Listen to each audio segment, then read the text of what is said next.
Да.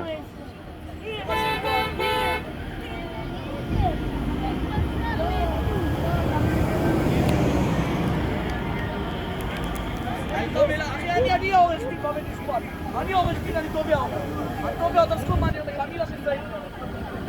אני תובע אותה, תקשיב, אני מתפנה פה הכל. אם היה סיכון לך, יש שיפוט. Покажи фотку, покажи фотку. Не, покажи фотку. Сейчас папа снимает там кое-что, смотри. Нет, ну покажи фотку. Сейчас. Покажи фотку.